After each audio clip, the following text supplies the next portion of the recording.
আমার ফিলিস্তিনি ভাইরা, ফেসবুক যদি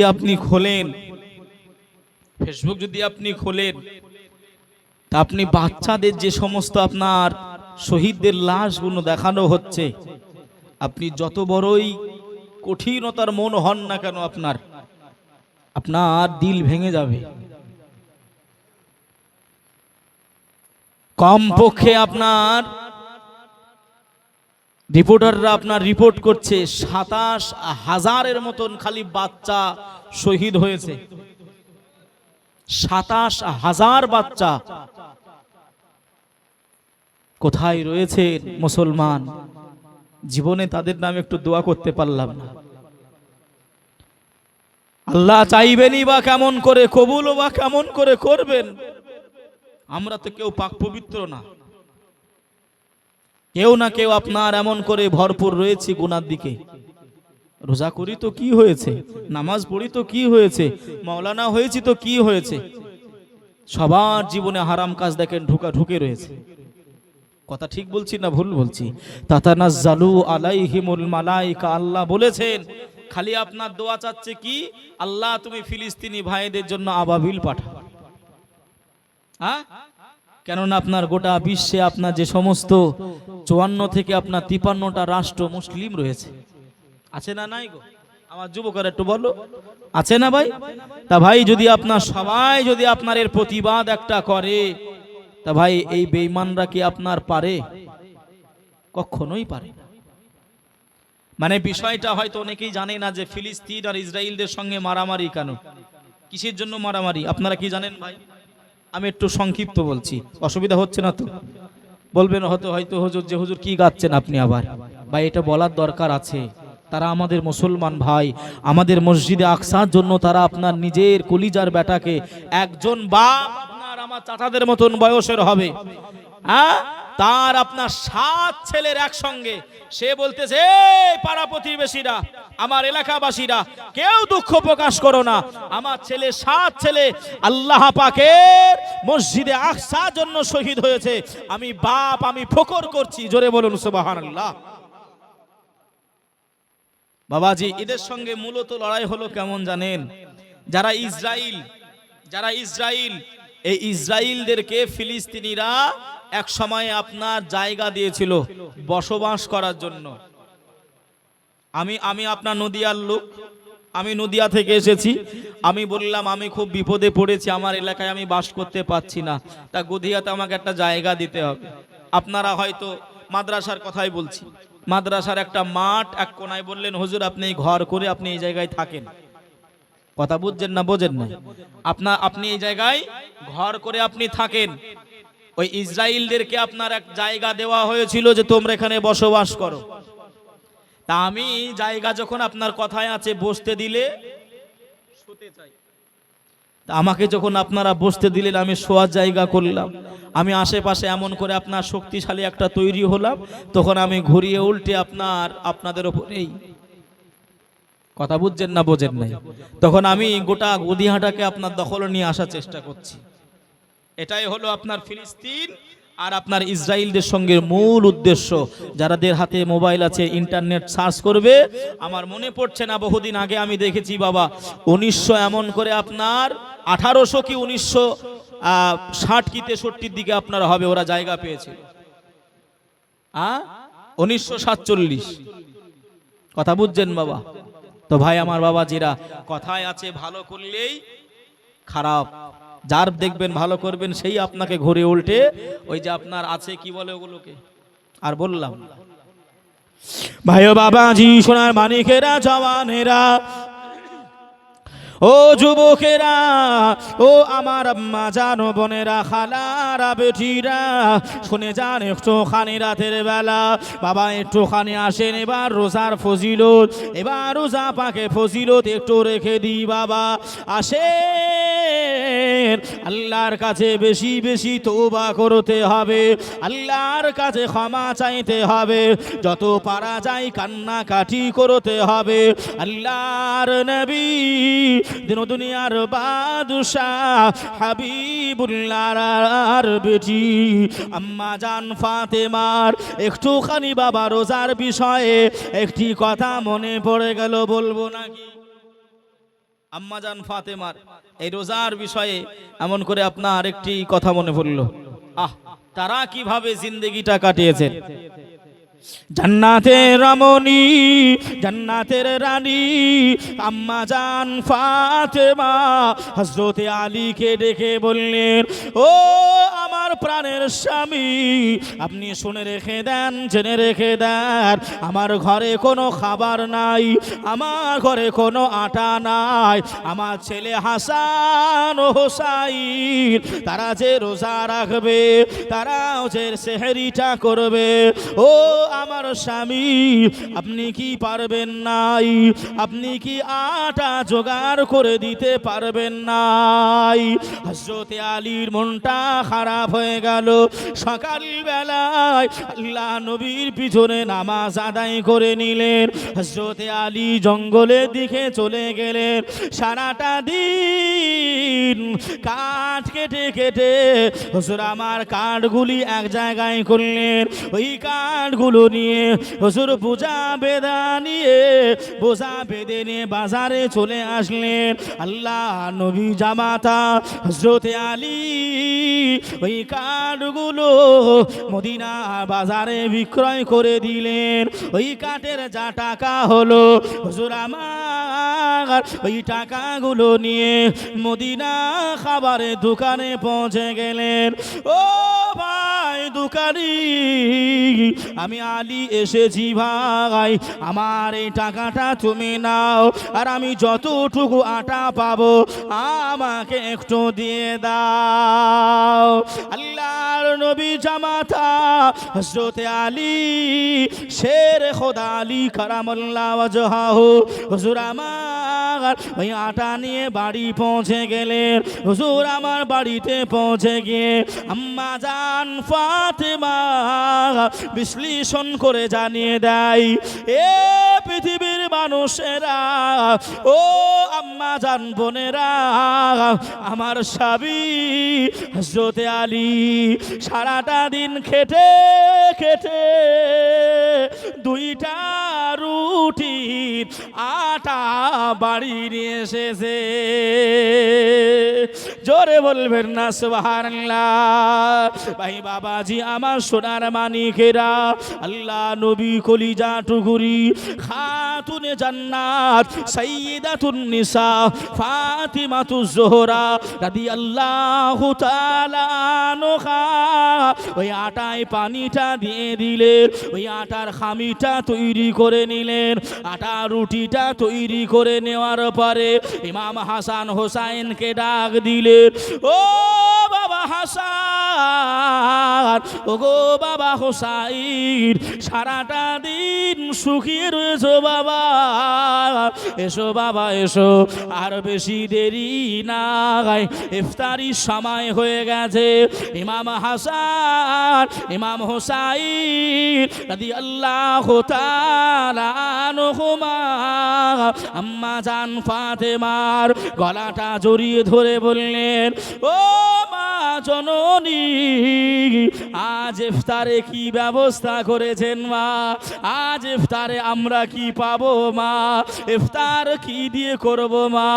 আম্মা জান ফাতেমা চোখে পানি, আম্মা জান ফাতেমা কান্নাকাটি করে, ও বেটা হাসান, তোমার আব্বা এত গরিব, আল্লাহ পাক আমাদেরকে রিজিক হিসাবে আল্লাহ দুইটা রুটি আমার আল্লাহ ব্যবস্থা করিয়েছে, আর একটু জোরে হবে না? ও গুদিয়া এলাকা গ্রামবাসীরা ইমাম হাসান হুসাইনের মনটা খারাপ, মনটা নারাজ। আম্মা জানো রুটির সঙ্গে কিছু কি হবে নাকি মা? ওই রুটির সঙ্গে কিছু কি আনাজ পাবো নাকি মা? ওই সময় মা ফাতেমা ডুকরিয়ে কেঁদে উঠে বললে, ও বেটা হাসান, ও গো বেটা হুসাইন, শুনে রেখে দাও বাবা, শুকনা রুটি যদি খেতে না পারো, গিলাসে পানি রয়েছে, ওই পানিটা দিয়ে ওই রুটি ভিজি ভিজি খেয়ে নাও। ও মুসলমানেরা, আর কি বাহানা করবে গো বাবা? ও আমার আম্মা জানেরা, কি আর বাহানা করবে গো বাবা? তারা খেতে পায় নাই, তারা সেহরি পায় নাই, খাজুর পানি দিয়ে সাহারি করেছে, শুকনো রুটি দিয়ে তারা ইফতারি করেছে। তথাপিও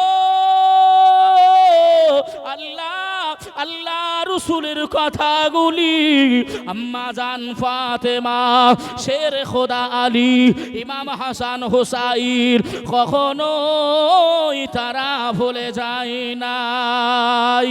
তোমার কোনো বাহানা চলবে নাই, কোনো তোমার বাহানা কবরে নেবে নাই। কোন মুখ নিয়ে কাল কিয়ামতের ময়দানে ইমাম হাসান হুসাইন যখন বলবে, এ উম্মাত উম্মাতানিরা, আমি হাসান হুসাইন, আম্মা জান ফাতেমা আমাদেরকে গিলাসে পানি আর খাজু দিয়েছে, আমরা সাহারি করে নিয়েছি।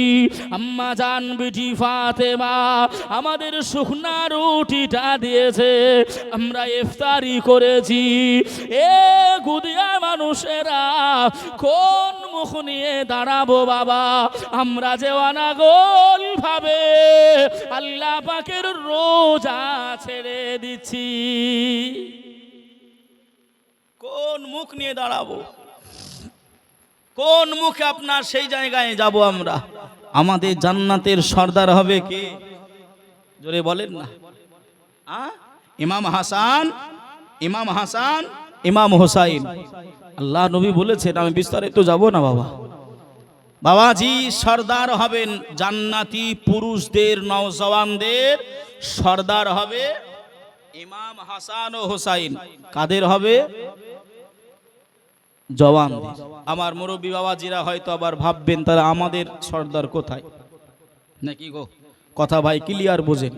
বাবাজি যারা জান্নাতি হবে, যারা জান্নাতি হবে, তারা আপনার কেউ আর 80 বছর 90 বছর বয়স্ক থাকবে না। তারা সবাই জান্নাতি, যারা হবে তারা সবাই নওজওয়ান হয়ে যাবে। জোরে বলুন সুবহানাল্লাহ। আর আপনি যত বয়সেই ইন্তেকাল করেন না কেন, 60 বছর, 70, 80, 90, 100, যে বয়সেই ইন্তেকাল করেন না কেন, জান্নাতে যাওয়ার আগে আল্লাহ জওয়ান করে দেবে। জোরে বলুন সুবহানাল্লাহ। যে সেই হাসান হোসাইন যদি বলে, আমরা শুকনা রুটি খাজুর পানি খেয়ে রোজা ছাড়িনি, কোন মুখ আমি আপনি দেখাবো বাবা? কোন মুখ? জীবনে আমরা এগুলো ভাবি নাই, চিন্তা করি নাই। তো কয়টা রুটি বলেছি বাপ? কয়টা বলেছি? 2টা রুটি। মানুষ কয়টা? 4টে। 4 জন মানুষ, 2টা রুটি। আল্লাহু আকবার। 2টা রুটি। বাবা যে আমার ভাইরা, ইমাম হাসান হুসাইনকে নিয়ে বসে গেলেন। মা ফাতেমা বসে পড়লেন, হযরতে আলী বসে পড়লেন। ইফতার আমরা যেমন 10 মিনিট 5 মিনিট আগে মসজিদের মাইকে বলা হয় না, হয় এমন করে আপনার কিছুক্ষণ আগে বসে গেছেন। তা ভাই সম্ভবত উদাহরণস্বরূপ বোঝাচ্ছি, 10টা মিনিট বাকি আছে ইফতারের। এমত অবস্থায় দরজায় মা ফাতেমার কেউ যেন এসে ঠক ঠক করে আওয়াজ দিচ্ছে। বাড়ি থেকেও আছেন। আম্মা জান ফাতেমা বলছেন, হাসান দেখো না বাবা কে এসেছে, একটু দেখো। ভাই ও বাবাজি, সোনার মানিকেরা, জওয়ানেরা, ও যুবকেরা, ও আমার আম্মা জান, বোনেরা, খালারা, বেটিরা, শুনে যান একটুখানি রাতের বেলা আল্লাহর নবীর বেটি খাতুনে জান্নাত বিটি ফাতেমাতুজ জোহরা ইমাম হাসানকে বললেন, ও বাবা হাসান, দেখো না বাবা, দরজায় কে এসেছে, কে এসেছে বাবা? ইমাম হাসান হুজুর আমার গুটি গুটি পায়ে দরজাটা খুলে দেখলেন একজন সায়েল ওই দরজায় হাজির হয়ে গেছে। একজন সায়েল ভিক্ষুক চলে এসেছে, সে কান্নাকাটি করে, ও নবী পাকের নওয়াসা ইমাম হাসান, আপনার আম্মা জানকে গিয়ে বলেন আমি একজন সায়েল এসেছি, আমি একজন ফকির এসেছি, আমার বাড়িতে আমার বুড়ি মা রয়েছে, মদিনার অলি গলিতে আমি ঘোরাঘুরি করলাম, অনেক খোঁজাখুঁজি করলাম, কেউ আমাকে টাকা দিল না, কেউ আমাকে খাবার দিল নাই। ও বাবা হাসান, যাও বাবা তোমার আম্মা জানকে গিয়ে বলো আমি সায়েল, আমাকে যদি কিছু খাবার দেয় আমার বুড়ি মাকে আমি সায়েল নিয়ে খাইয়ে দেব। ইমাম হাসান গুটি গুটি পায়ে ইমাম হাসান পৌঁছে গেলেন, ও আম্মা জান, ও আম্মা জান, আমি হাসান জানিয়ে দিলাম আমাদের দরজায় যিনি খটখট করেন উনি অন্য কেউ নয়, উনি অন্য কেউ নয়, উনি একজন হলো মদিনার ফকির, উনি একজন হলো মদিনার সায়েল, উনি আমাদের বাড়ির দিকে লক্ষ্য করে এসেছেন, আমরা যদি তিনাকে কোনো খাবার দান করি। আম্মা জান ফাতেমা রাদিয়াল্লাহু তাআলা আনহা ওই সময় কোনো চিন্তা করলেন নাই, কোনো ভাবনা ভাবলেন নাই, স্বামী হযরতে আলী কি খাবেন এটা চিন্তা করলেন নাই, বেটা হাসান হোসাইন কি খাবে চিন্তা করলেন নাই, আমি ফাতেমা আমি কি খাবো সেটাও চিন্তা করলেন নাই। একটা রুটি তুলে নিলেন, ইমাম হাসান হুজুরের হাতে দিলেন, ও বাবা হাসান,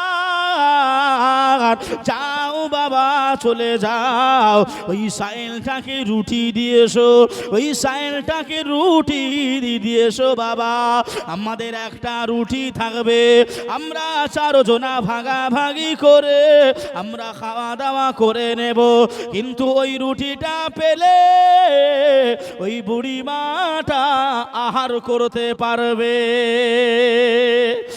আরো জোরে হবে না সুবহানাল্লাহ।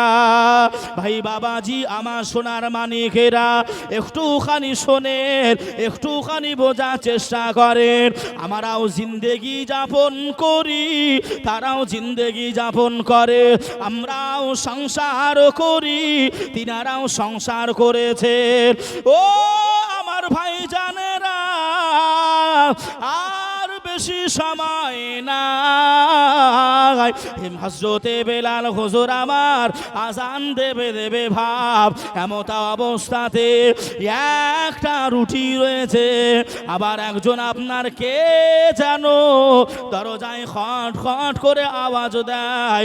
আম্মা জান ফাতেমা বললেন, ও বেটা হাসান, যাও বাবা চলে যাও, কে এসেছে বাবা একটুখানি দেখে এসো।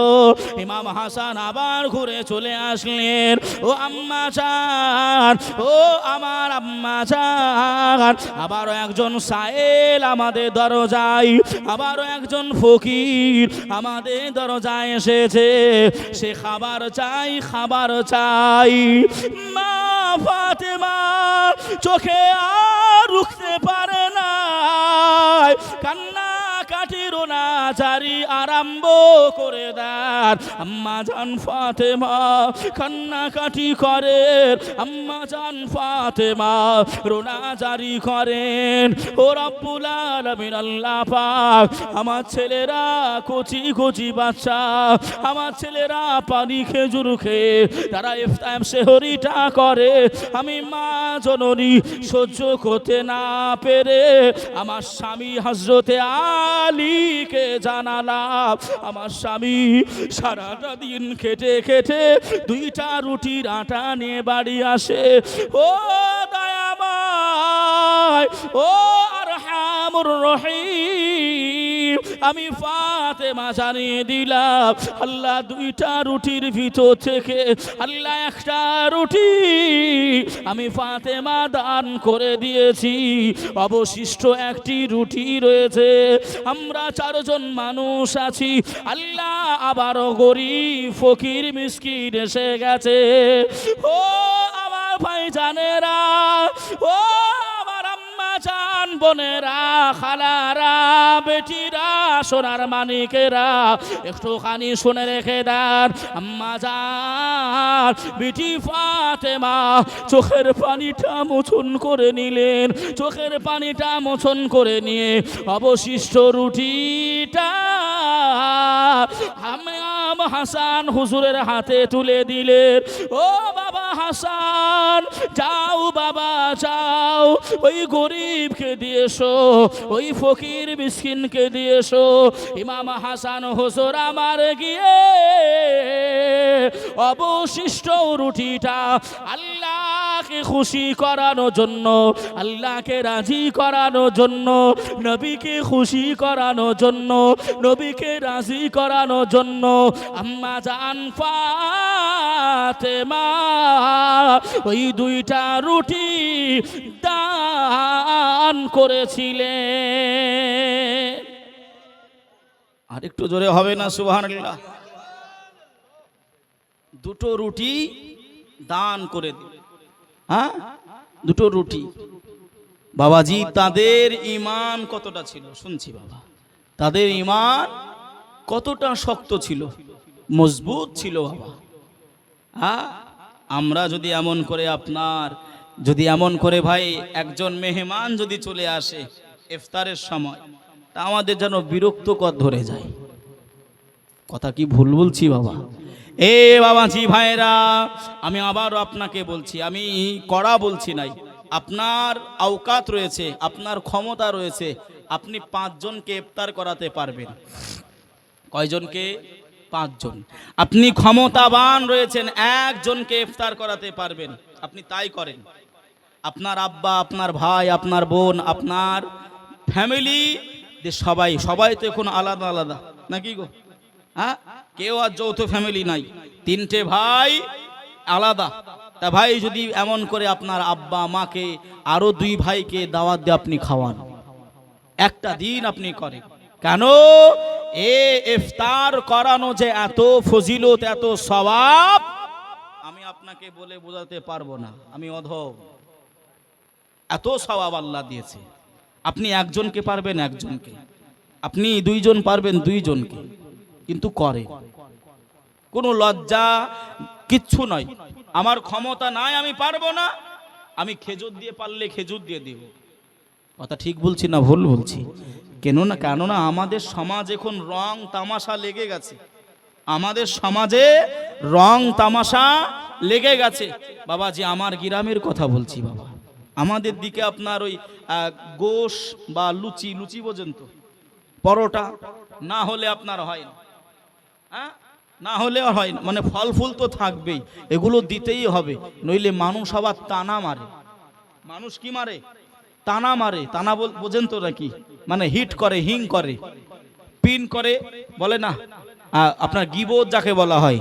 চায়ের দোকানে গিয়ে বলবে, ও পারবি না তো, দিলি কানে গোশ টোশ কিছু দেয়নি, আছে না? নাই গো, সব রকমের মানুষ আছে বাবা। এতেই অনেক মানুষ পিছিয়ে যায়, এতেই অনেক মানুষ পিছিয়ে যায় বাবাজি। আমার ভাইরা যারা আজ মাহফিলে রয়েছেন, বাস্তব কথা বলছি আপনাকে, আমার ভাইজান বলল যে রোজার মাসে আপনার জলসার দাওয়াত নাই না, খোদার কসম আপনার বলছি বাস্তবই নিই না। কথা বুঝছেন বাবা? যদি চেষ্টা করতাম বা মনে করতাম যেমন করে রোজার মাসেও মাহফিল করব, এবছর আমাদের দিকে 12 মাস জলসা হয়ে গেছে। পশ্চিম বাংলায় 12 মাস হয়ে গেছে। আগে একটা সিজন ছিল, কিন্তু এখন 12 মাস। কেন বলছি জানেন? যে জায়গাগুলো আপনার মাজার রয়েছে, ঔরস হয়, কি হয়? মাজার রয়েছে, অলিদের দরবার রয়েছে, আপনার রোজা পড়ুক আর তারাবি হোক আর যাই হোক, ওদের ডেট আপনার এদিক ওদিক হবে না। কিন্তু আমি নিই না। কেন নিই না? এই মাস ইবাদতের মাস, আসা যাওয়া করলেই তো আমার সব দিন ফুরিয়ে যায়। কথা বুঝছেন না বোঝেন নাই? এই জায়গায় আসতে গিয়ে আমাকে তো আপনার অনেকক্ষণ আগে বেরিয়েতে হচ্ছে নাকি গো? কেননা আপনার মোটামুটি আপনার 3 থেকে 4 ঘন্টার রাস্তা। তাহলে 3 থেকে 4 ঘন্টা আমি এসেছি আপনার আসরের আগে, আসরের সময়। তাহলে বুঝুন, তাহলে আমার কটার সময় বের হতে হচ্ছে। কথা বুঝবেন ভালো করে বাবাজি। আমি নিজে আপনার এই রাত্রিতে নফল নামাজ পড়ি, যদিও আজকে মাহফিল করছি, বিষয় আলাদা। আমি বলতে চাচ্ছি এটাই যে খালি আপনাদের বিষয়ে মহাব্বতে, আমার ভাইয়ের মহাব্বতে খুবই চেষ্টা করেছিলাম কাটানো, কিন্তু কাটে নাই বাবাজি। চেষ্টা করেছিলাম, তবে ভাই আজকের দিন আমি জলসা করছি না। আজকের দিন আমি এই মনোবল নিয়ে এসেছি, আমি বক্তাও নয়, জলসা করছি না, খালি আপনাদেরকে আমি উপদেশ দিচ্ছি, শিক্ষা দিচ্ছি যে রমজান মাসে আমাদের কি করণীয় করতে হয়।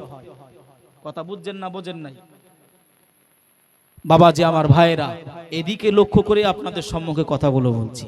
তা মা ফাতেমা 2টা রুটি দিয়ে দিলে, আহ, ইমানটা কোথায়? সারা রাত আমরা জাগতে পারি নাই, রাত 1টা যেই বেজে যায় আর আপনার 12 রাকাত নফল নামাজ পড়ে আপনার আপন আপন দোয়া করে সব বাড়ি। বদরের যুদ্ধ হয়েছিল, কথা বলে, এই রমজান মাসে হয়েছিল বদরের যুদ্ধ। এই বদরের যুদ্ধ রমজান মাসেই হয়েছিল বাবাজি। আমার ভাইরা, বদরের যুদ্ধে আপনারা জানেন 313 কত মুসলমান ছিল, সাহাবায়ে কেরাম ছিল, কিন্তু কিতাবে লিখনে আছে 1000-এরও আপনার অধিক এমন করে আপনার বেঈমানরা ছিল। ওরা ভয় করে নাই, ওরা ডরায় নাই, ওরা নেমে গেছে। আল্লাহ পাক ফারিস্তা নাজিল করেছিলেন ওই বেঈমানদের বিরুদ্ধে আপনার যুদ্ধ করার জন্য। জোরে বলুন সুবহানাল্লাহ। আবু জাহাল দেখে অবাক হয়ে গেল, এই মানুষগুলোকে চিনি নাই, জানি নাই, কোথা থেকে এসে লড়াই করতেছে। কথা বুঝছেন না বোঝেন নাই? তাদের একটা ইমানি জোর ছিল। সাহাবায়ে কেরামরা রসুলকে জিজ্ঞাসা করছেন, ইয়া রাসূলুল্লাহ, আমরা যে যুদ্ধ করব আমার তালোয়ার নাই। রসুল বললেন, বাবা ওই যে খেজুর গাছের শুকনা ডাল দেখতে পাচ্ছ, ওই ডাল ভেঙে নিয়ে এসো। রাসূলুল্লাহর কাছে আপনার ডাল ভেঙে নিয়ে আসা হলো। সাহাবায়ে কেরামকে বলা হলো, বাবা সাহাবী, যাও গিয়ে তুমি এমন করে মানুষের গর্দানে মারবে, যেখানেই মারবে, তালোয়ার মারলে যেমন কাটে, এই খাজুর গাছের ডাল মারবে তার থেকে অধিক কেটে যাবে। জোরে বলুন সুবহানাল্লাহ। ইমানের জোর ছিল। কথা বুঝছেন না বোঝেন না? কিন্তু আমাদের ইমান কমজোর হয়ে গেছে, আমাদের ইমান একেবারে শেষ হয়ে গেছে। যে কোথায় আমাদের সেই ইমান? ও আমিনার নয়ন মনি, তোমার প্রেমে পাগল আমি। ও আমিনার নয়ন মনি, তোমার প্রেমে পাগল আমি। কোথায় গেলে পাবো তোমায়, কোথায় গেলে পাবো তোমায়, মনে মনে আমি খুঁজি।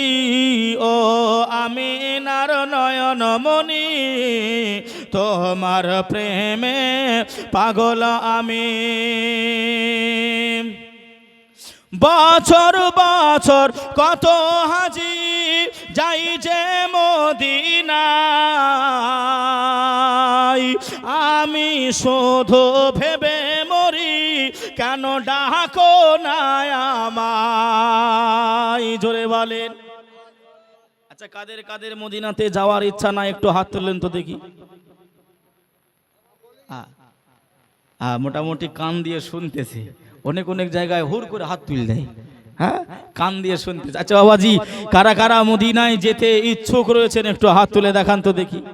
একবার তাকবীর দেন, নারায়ে তাকবীর। আল্লাহু আকবার। এ গুধিয়া লালবাগের একটা ইতিহাস আছে, আছে না নাই গো? অনেকে হাসতেছে, বাবা যে আমাদের বয়স হালকা হলে আমরা জানি, কথা বুঝছেন না বোঝেন নাই। তা গুধিয়া একটা ইতিহাস আপনারা রেখেছেন, আছে বাবা, যে আমি সেদিকে যাব না, তবে ইমানের কথাই বলছি, ইমানের জোর। এতগুলি মানুষ, মনে হচ্ছে আপনার তাকবীর হচ্ছে যেন ফজর হয়ে গেছে। হ্যাঁ, মনে হচ্ছে ফজর হয়ে গেছে। বলবেন হুজুর সারাদিন রোজায় ছিলাম, পেটে আর জোর থাকে নাকি গো? হ্যাঁ বাবা, যে আপনাদের তো মুড়ি খেতে দিয়েছে কমিটি, হ্যাঁ দেয়নি? আল্লাহ, একটু সকলে ভাই উচ্চ আওয়াজে, কেউ কাউরের দিকে না তাকিয়ে আল্লাহর নামে একটু ধবনি দেওয়া যাবে? যাবে ইনশাল্লাহ। দেখি কে কেমন ভাই একটুখানি মহাব্বতের সহিত ডাক দেন, নারায়ে তাকবীর। আচ্ছা বলেন, আগের থেকে জোর হয়েছে না আস্তে হয়েছে? জোর হয়েছে। আরো জোর আছে না নাই? আছে, আছে। জোরে দেবেন না আস্তে দেবেন? এবার একটু আস্তে দেন তো দেখি, নারায়ে তাকবীর। আমরা বাঙালি না, দেখবেন যেটা বলবে তার উল্টো করে। কথা বুঝছেন না বোঝেন নাই? আসেন একটু মহাব্বতের সহিত তাকবীর দেন, নারায়ে তাকবীর। আমি যতটুকু টান দিয়েছি আপনারা দিয়েছেন। এখানেও কৃপণতা, এখানেও কিপ্টে। একটা কিপ্টের কথা তাহলে বলেই দিই নাকি গো? বলবো? বলবো বাবা, যে একজন মানুষ এত কিপ্টে, এত কিপ্টে, আপনার ধারণার বাহিরে। হার কিপ্টে যাকে বলা হয়, এই হার কিপ্টে বিয়ে করেছে বাপের একটা বিটিকে, বাপের একটা বেটি। তা বাড়িতে নিয়ে এসে সে আপনার অন্য খাবার কিছু খায় না, ও খালি আপনার ওই ডাল আর আলু ছানা, আলু ভর্তা, এই আলু ছানা আর ডাল ছাড়া কিচ্ছু খায় না। মেয়ে মায়ের বাড়ি গিয়েছে, বাড়িতে গিয়ে শুকিয়ে গেছে, শরীরটা পাতলা হয়েছে। মেয়েকে মা ডেকে বলছে, বিটি কি অবস্থা তোর, এই অবস্থা কেন? বলছে এমন কিপ্টে থেকে বিয়ে দিয়েছো, ও ডাল আর আলু ছানা ছাড়া কিচ্ছু খায় না। তা চার ভাই, কয় ভাই? কয় ভাই? চার ভাই। এই চার ভাই বলছে তাই নাকি? বলছে হ্যাঁ। একটা পারফিউম দিয়েছে, যে আমাদের দুলা ভাই বোনাই যখন ঘুমাবে তখন এই পারফিউমটা ওর নাকে শুঙ্গিয়ে দেবে, ও অজ্ঞান হয়ে যাবে। পরের দায়িত্ব আমাদের চার ভাইয়ের, কি করতে হয় না হয় আমরা দেখে নেব। ও আপনার বাড়িতে গিয়ে ভাইদের মতন কাজ করেছে, স্বামীটাকে আপনার অজ্ঞান করে দিয়েছে, কিপ্টেটাকে। এই চার ভাই গিয়ে কাঁধে করে তুলে নিয়ে গিয়ে বাঁশতলায় নিয়ে গেছে। বাঁশতলায় নিয়ে গিয়ে ওকে বেঁধেছে ভালো করে, চোখে মুখে পানি টানি দিয়ে ওর জ্ঞানটা ফিরিয়েছে। অতক্ষণ অন্ধকারে বলতেছে আমি কোথায়, আমি কোথায়? তো বলছে তুই আর বেঁচে নাই, তুই এখন কবরে। কোথায়? আরও জানে যে বাঁশতলায় সবাইকে কবর দেওয়া হয়, পাখিরা কিচির মিচির করছে, চারিদিক অন্ধকার, ও জানে। ওর মোটামুটি বিশ্বাস হয়ে গেছে। বলছে তোমরা কারা? বলছে আমরা প্রশ্ন করতে এসেছি। তা কি প্রশ্ন? বলছে সব প্রশ্ন রেখে দে, তুই দুনিয়াতে আল্লাহ পাকের নিয়ামত থেকে কোন কোন নিয়ামত খাওয়া দাওয়া করতিস একটু বল। ও দেখতেছে এ তো গুধিয়া চায়ের দোকান না, যে মিথ্যা কথা বলবো, শাক দিয়ে ভাত খেয়ে এসে গোশ দিয়ে খেয়েছি, বলা যাবে? এটা কবর, বলা যাবে না। ও তখন বলছে আমি মিথ্যা কথা বলবো না, আমি ডাল আর আলো ছানা ছাড়া কিচ্ছু খাইনি। যেই বলেছে ওই বাঁশ দিয়ে এক বাড়ি। এই গোশ আল্লাহ হালাল করেছে, শাক সবজি আল্লাহ দিয়েছে, আরো আল্লাহ মাছ দিয়েছে, এগুলো দেখতে পাইস না? আবার বাড়ি মারে, মেরে আবার অজ্ঞান করে দিয়েছে, নিয়ে এসে শুইয়ে দিয়েছে। সকালবেলায় ঘুমটা ভেঙে গিয়ে ও দেখতেছে আমি বেঁচে রয়েছি। ও তো কোন খুশি। বিবি ডেকে বলছে স্বামী গো, আলু ফুরিয়ে গেছে, ভর্তা করতে হবে, আলু ছানা করতে হবে, আলু ফুরিয়ে গেছে, দোকান থেকে নিয়ে এসে দেন। বলছে খবরদার, বাড়িতে আমার আর ওই ছানার কথা বলবি নি, ফেরেশতা যা মাছ দিয়েছে আর ওই কথা বলবি নি, কোথায় গোশ মাছ আছে নিয়ে আয়। কথা বুঝছেন না বোঝেন নাই? তা ভাই কিপ্টেরও এমন করে ঔষধ রয়েছে, কিন্তু আমরা পারি নাই দিতে। হ্যাঁ, একটু সকলে মিলে উচ্চ আওয়াজে ভাই, যা যেমন দম আছে, টান আছে, মহাব্বত ভালোবাসা আছে, আল্লাহ নামে ধবনি দিয়ে একটু ডাকি, নারায়ে তাকবীর, নারায়ে রিসালাত, মাসলাকে আলা হযরত, মাসলাকে আলা হযরত, নারাই তাকবীর। আল্লাহ কবুল করে নেন। আল্লাহ আমাদের সকলকেই মদিনাতে যাওয়ার আল্লাহ তৌফিক দেন। সকলে বলি আল্লাহুম্মা আমিন। তাই কবি কত